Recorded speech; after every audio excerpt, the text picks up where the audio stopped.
तो हेलो दोस्तों, आप लोगों का फिर से एक बार स्वागत है आपके अपने यूट्यूब चैनल ऑलवेज स्टडी पर। तो दोस्तों, जैसा कि आप लोग यहाँ पर देख सकते हैं, आज जो है हिंदी पेपर का महातांडव होने वाला है। तो यहाँ पर हम वो सभी देखेंगे जो आपका हिंदी पेपर में पूछा जाता है। तो 101% दोस्तों आपका यहीं से पूछा जाएगा। जिस विद्यार्थी का दोस्तों टारगेट है हिंदी में 100 में से 100 लाने का, वो दोस्तों पेपर से एक बार पहले ये वीडियो ज़रूर देख ले।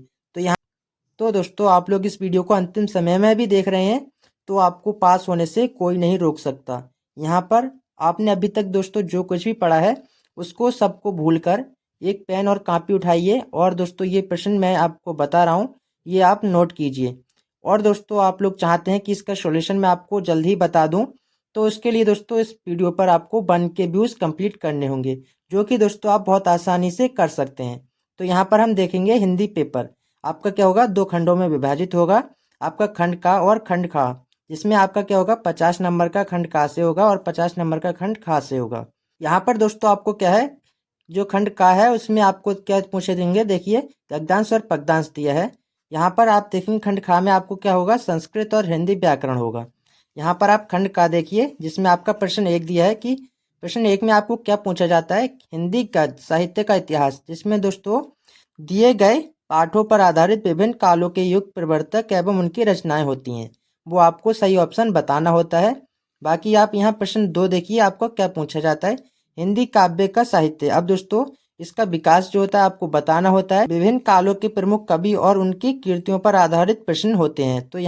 तो दोस्तों यहाँ पर जो आपका प्रश्न 1 और 2 है, इसमें आपके ऑप्शन के प्रश्न पूछे जाते हैं। यहाँ पर आप प्रश्न 3 देखिए, क्या दिया है कि गद्यांशों पर आधारित 5 प्रश्न होते हैं। इसमें दोस्तों क्या होता है, आपको अथवा का ऑप्शन दिया होता है। यहाँ पर मैं आपको 2 बता रहा हूँ, आप लोग इन 2 को याद कीजिए, 100% ये आएंगे। देखिए कि राष्ट्र का स्वरूप। अब दोस्तों इसमें क्या होगा, आपको किसी एक का ही करना होगा, लेकिन यहाँ पर आप 2 का तैयार करेंगे तो आपके लिए ज़्यादा अच्छा रहेगा। यहाँ पर आप देखेंगे इसके लेखक जो हैं वासुदेव शरण अग्रवाल हैं, और जो 2 हैं आपके अशोक के फूल चैप्टर आपका दिया है, उनके जो लेखक हैं आपके डॉक्टर हजारी प्रसाद द्विवेदी हैं। यहाँ पर आप प्रश्न 4 देखिए, पद्यांशों पर आधारित 5 प्रश्न। अब दोस्तों इसमें भी आपको क्या होगा, अथवा का ऑप्शन दिया होगा। यहाँ पर आप देखिए नंबर 1 आपका क्या है, पवन दूती का, जिसके कवि क्या है, अयोध्या सिंह उपाध्याय, जिसे हम हरिऔध भी कहते हैं। नंबर 2 आपका क्या दिया है, श्रद्धा मनु। अब दोस्तों ये जो आपके चैप्टर हैं बहुत ही ज़्यादा महत्वपूर्ण है। यहाँ पर इसके कवि क्या है, जयशंकर प्रसाद हैं। तो दोस्तों आप लोग इसे जरूर कीजिए। बाकी इसको दोस्तों वीडियो को शेयर करना ना भूलें अपने सभी दोस्तों में। बाकी हम इसमें और भी प्रश्न देखने वाले हैं। यहाँ पर देखिए दोस्तों, आपका प्रश्न 5 दिया है, जिसमें आपका क्या दिया है कि लेखकों का साहित्य परिचय एवं कीर्तियाँ। अब दोस्तों ये क्या है शब्द, जो आपको 80 शब्द में लिखने को आता है। देखिए जिसमें आपके 2 मैंने आपको साहित्य परिचय बताए हैं। इसका चाहे दोस्तों आप जीवन परिचय, साहित्य परिचय जो भी याद करें, आपके लिए ज़्यादा ही महत्वपूर्ण रहेगा। देखिए डॉक्टर हजारी प्रसाद द्विवेदी, वासुदेव शरण अग्रवाल। अगर दोस्तों आपको साहित्य परिचय पूछा जाए तो आप क्या करेंगे, देखिए कि साहित्य परिचय में इन्होंने जो भी किया है वो आपको बता देना है। बाकी जीवन परिचय में आपको इनके जीवन के बारे में बता देना है, इनकी फैमिली के भी बारे में बताना है। बाकी आपको साहित्य परिचय में फैमिली के बारे में नहीं बताना है। तो नंबर खा देखिए, इसमें क्या दिया है कि कवियों का साहित्य परिचय एवं कीर्तियाँ। अब दोस्तों उसमें आपके क्या दिए थे, लेखक दिए थे, इसमें आपको कवि दिए हैं। यहाँ पर यह भी दोस्तों आपको 80 शब्द में बताना होता है। यहाँ पर आपको 3 याद करने पड़ेंगे, क्योंकि इसमें दोस्तों कवि आपके ज़्यादा हैं। तो यहाँ पर आप महादेवी वर्मा, जयशंकर प्रसाद और सुमित्रा नंदन पंत का कीजिए। 80 शब्द में दोस्तों करना होता है, तो आप लोग उसी प्रकार से याद कीजिए। 80 शब्द में ही आप लोग लिख सकते हैं। तो आधे पेज में दोस्तों क्या होगा, आपका 80 शब्द में आ जाएगा। तो यहाँ पर आपको नीचे देखिए प्रश्न 6 क्या दिया है कि कहानी का सारांश आपको लिखने को आता है, और यह दोस्तों उसका उद्देश्य भी आ सकता है। यहाँ पर दोस्तों आप लोग उस बात को ज़्यादा टेंशन में ना लीजिए कि आपका कथानक या सारांश पूछा जा सकता है। यहाँ पर देखिए आप लोग क्या करेंगे कि आपको जो भी कहानी दी होगी उसमें क्या दिया होगा कि इस पंचलाइट कहानी का सारांश या बहादुर कहानी का सारांश आपने शब्दों में बताना है। तो कभी दोस्तों आपको क्या होता है, आपको कथानक पूछा जा सकता है, सारांश की जगह कथानक। तो दोस्तों ये शब्द अलग अलग हैं, लेकिन इनका अर्थ एक ही है, सारांश या कथानक। यह दोस्तों आपको अथवा में पूछा जा सकता है उद्देश्य, तो लेकिन दोस्तों आपको उद्देश्य बताना पड़ेगा। यहाँ पर आपको 2 कहानी बहुत ही ज़्यादा महत्वपूर्ण है, पंचलाइट और बहादुर। तो दोस्तों इजी है कहानी, आप लोग इसे एक स्टोरी की तरह याद करेंगे तो बहुत आसान तरीके से याद कर लेंगे। बाकी आपको 80 शब्द में ही करना होता है। तो यहाँ पर आप प्रश्न 7 देखिए, क्या प्रश्न आपको दिया है कि स्वपठित खंड काव्य के आधार पर। अब दोस्तों क्या करना होता है आपको 80 शब्द में भी ये बताना होता है। देखिए जो आपकी सत्य की जीत है रामपुर वालों के लिए है। तो दोस्तों जो भी रामपुर के छात्र हैं वो क्या करेंगे, सत्य की जीत करेंगे, जो भी आपका पेपर में दिया होगा सत्य की जीत पर। तो दोस्तों और जो विद्यार्थी हैं वो अपने क्लास टीचर से पूछ सकते हैं कि आपके जिला में क्या है। तो यहाँ पर देखिए आपका खंड खा शुरू होता है, जिसमें आपके क्या होते हैं 50 नंबर होते हैं। यहाँ पर प्रश्न 8 देखिए आपका क्या दिया है का में कि संस्कृत गद्य का संदर्भ एवं हिंदी अनुवाद। अब दोस्तों क्या है, यहाँ पर आप देखेंगे गद्य दिया है संस्कृत का, जिसमें आपके ये 2 दिए हैं चैप्टर, जिसमें आपका क्या है संस्कृत भाषा महत्वम। अब दोस्तों आपको बताना है संस्कृत भाषा जो है कितनी महत्वम है। अब यहाँ पर 2 देखिए जातक कथा, यहाँ पर आपको क्या करना है, इसका संदर्भ और हिंदी में अनुवाद आता है तो वो आपको बताना होता है। तो इसके ऊपर दोस्तों मैंने एक पेपर के बारे में वीडियो बता दी है कि आपसे कुछ भी नहीं आता है, आप लोग क्या करें उस समय में, तो आप लोग वो वीडियो भी देख सकते हैं। बाकी आपको यहाँ पर ऐसा चांस नहीं मिलेगा कि आपको कुछ नहीं आए। यहाँ पर दोस्तों आप लोग इनको तैयार करते हैं तो आप पास आराम से हो जाएंगे। बाकी आप लोग पूरा ही इसे तैयार करेंगे तो आपके 100 में से 100 नंबर हिंदी में पक्के आने हैं। तो दोस्तों वीडियो को जल्दी जल्दी शेयर कीजिए अपने सभी दोस्तों में जिसके पास अभी समय कम है। तो यहाँ पर हम देख लेते हैं आगे प्रश्न क्या दिए हैं आपको। यहाँ पर देखिए दोस्तों आपका खा दिया है संस्कृत पद्यांश दिया है। अब दोस्तों इसमें क्या करेंगे, आपका पद्यांश दिया है संस्कृत वाला। अब यहाँ पर आप क्या करेंगे, देखिए आपको इसमें श्लोक दिए होते हैं। तो यहाँ पर मैंने आपको 2 चैप्टर बताए हैं कि श्वासी रत्नानी और महामान्य मालवीय। यहाँ पर दोस्तों आप लोग इन चैप्टर को जरूर तैयार कीजिए। बाकी यहाँ पर इनके जो श्लोक होते हैं आपको 7 नंबर में आते हैं, किसी एक श्लोक आपको करना होता है, लेकिन यहाँ पर मैंने आपको 2 चैप्टर बता दिए हैं कि इसी चैप्टर से आपको आना है। तो यहाँ पर आपके 2 नंबर होंगे वो आपके संदर्भ के होंगे, बाकी 5 नंबर आपके हिंदी अनुवाद के होंगे। तो दोस्तों इसका जो अनुवाद होता है वो आपका 2 से 3 लाइनों में आराम से आ जाएगा। इसका आंसर ज़्यादा टफ नहीं होता है तो आप लोग उससे आसानी से याद कर लेंगे। यहाँ पर आपका प्रश्न 9 देखिए क्या दिया है कि लोकोक्तियाँ एवं मुहावरों का अर्थ एवं वाक्यों में प्रयोग। तो इसमें आपको करना क्या होता है, यहाँ पर देखिए आपके 4 ऑप्शन मैंने बताए हैं कि ईद का चांद होना। अब इसमें दोस्तों इसका अर्थ भी बताना क्या होता है कि जो राम है वो ईद का चांद हो गया है, या दोस्तों इसका अर्थ लिखेंगे आगे आप कि काफ़ी दिनों से वो दिखाई नहीं दे रहा है तो वो क्या हो गया, ईद का चांद हो गया। ठीक इसी प्रकार से देखिए ऊँट के मुंह में जीरा। नंबर 3 है एक अनार 100 बीमार, दाल में काला होना। तो ये दोस्तों आपके लिए महत्वपूर्ण है, आप लोग इसके सॉल्यूशन देख लीजिए। बाकी मुझे एक बार कमेंट जरूर कीजिए अगर इसका सॉल्यूशन आप सही से चाहते हैं। पूरा डिटेल में बताऊंगा दोस्तों इसका सॉल्यूशन, उसके लिए हमारे चैनल को सब्सक्राइब जरूर कीजिए। यहाँ पर आप प्रश्न 10 देखिए क्या दिया है कि का में क्या दिया है संधि विच्छेद। अब दोस्तों आपको संधि कौन कौन सी करनी है, दीर्घ गुण यड़, ये आपको 3 संधि करनी है। तो इन तीनों में दोस्तों आपको क्या करना है, ये देखिए गाय का, इत्यादि, यद्यपि और मधुभरी और पावका। अब दोस्तों ये आपको मैंने ऑप्शन बताए हैं, इसका क्या करना है, आपको संधि विच्छेद देखना है कि क्या होगा। तो यहाँ पर आप खा देखिए क्या दिया है आपका विभक्ति की पहचान करना। अब दोस्तों आपको क्या करना है, विभक्ति की पहचान करने के लिए आता है आपको बताना होता है कि आपकी इसमें विभक्ति और वचन कौन सा है।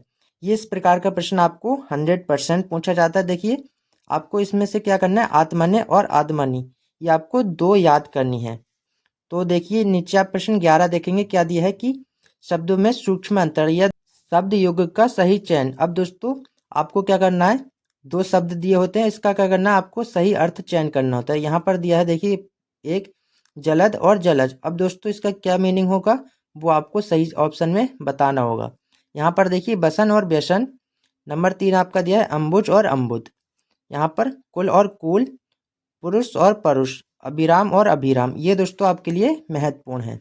यहाँ पर आप क्या करेंगे, खा देखिए खा क्या दिया है अनेकार्थी शब्द, एक शब्द के 2 अर्थ आपको बताने होते हैं। देखिए यहाँ पर आपका दिया है कर और कनक, अंबर और पतंग। अब दोस्तों ये आपके लिए 4 महत्वपूर्ण हैं। यहाँ पर देखिए आपका दिया है कनक। कनक के आपके 2 अर्थ होते हैं, एक होता है धतूरा, एक होता है सोना। सोना दोस्तों वो वाला नहीं, वो होता है जो आपका गहना होता है, आपका सोना होता है। तो यहाँ पर इसी प्रकार से आपको 2 अर्थ बताने होते हैं। तो महत्वपूर्ण प्रश्न है दोस्तों ये भी आपके लिए। यहाँ पर देखिए दोस्तों आपका गा दिया है कि अनेक शब्दों के लिए एक शब्द, ये प्रश्न आपके लिए 100% पूछा जाता है। देखिए यहाँ पर भी मैंने आपको काफ़ी ऑप्शन बता दिए हैं कि आप लोग इनके बारे में याद कीजिए। किसी के उपकार को मानने वाला। नंबर 2 है आपका जानने की इच्छा रखने वाला। नंबर 3 है पृथ्वी और आकाश के बीच का स्थान क्या कहलाता है वो आपको बताना है। और उपकार को मानने वाला। यहाँ पर आप देखेंगे दोस्तों क्या है आपका, किसी के उपकार को मानने वाला या उपकार को मानने वाला, ये आपके दोनों सेम नहीं है। ये दोस्तों क्या है, चेंज है। यहाँ पर दिया है कि किसी के उपकार को मानना, यहाँ पर क्या है, उपकार को मानने वाले। ये दोनों अलग हैं और अलग अलग प्रकार से पूछे जाते हैं, तो आप लोग इससे जरूर कीजिए। यहाँ पर देखिए घा दिया है आपका कि वाक्य शुद्ध करके लिखना। तो यहाँ पर क्या आपको वाक्य शुद्ध करके लिखने को आता है? देखिए जैसे यहाँ पर आपको ऑप्शन में दिखा है कि पुस्तक पढ़ा हूँ, इसमें आपको वाक्य को शुद्ध करके लिखना है। नंबर 2 देखिए, महादेवी वर्मा सुप्रसिद्ध कवियत्री हैं या कवि हैं, यहाँ पर आपको इसको भी शुद्ध करना है। नंबर 3 आपका दिया हाथी घोड़े दौड़ रहा है, यहाँ पर देखिए कि हाथी घोड़े दौड़ रहा है, इस प्रकार से कभी नहीं होगा। तो यहाँ पर आपको कोई एक ही वाक्य शुद्ध करने को आता है, तो आप लोग इन्हें जरूर तैयार कीजिए। प्रश्न 12 देखिए क्या दिया है आपका, कि जिसमें आपको क्या आता है, रस की परिभाषा एवं उदाहरण पूछा जाता है।